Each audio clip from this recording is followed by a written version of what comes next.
हत्तीला शिकवला धडा. एका जंगलात एक प्रचंड वडाचे झाड होते. त्या झाडावर अनेक पक्षी राहत होते. त्या पक्ष्यांमध्ये एक चिमणाचाही समावेश होता. चिमणीने आपल्या घरट्यात अंडी ठेवली होती. अंड्यातून लवकरच त्यांची पिल्ले जन्माला येणार होती. एके दिवशी एक दुष्ट हत्ती त्या झाडापाशी आला. त्याने चिमणीचे घरटे ज्या फांदीवर होते त्या फांदीला सोंडेने धक्का दिला. ती फांदी काडकन मोडली.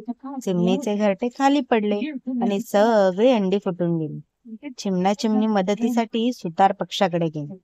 सुतार पक्षी त्यांना म्हणाला की त्यांचे मित्र बेडूक आणि माशी त्यांना मदत करू शकतील. ते सगळे एकत्र भेटले आणि त्यांनी हत्तीला धडा शिकवण्याचे ठरवले.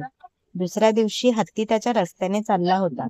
तेवढ्यात माशी गुणगुणत हत्तीच्या कानात शिरली आणि सुतार पक्षाने हत्तीच्या डोळ्यावर आपली अणकुचीदार चोच मारली.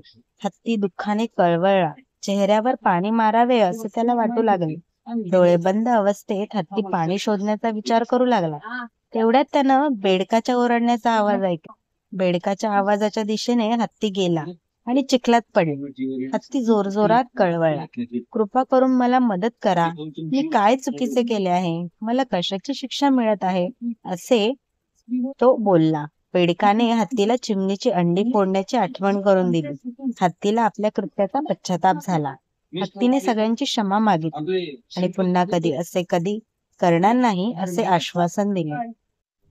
अशा अनेक छान छान गोष्टी ऐकण्यासाठी आमच्या चॅनलला लाईक आणि सबस्क्राईब करायला विसरू नका. धन्यवाद.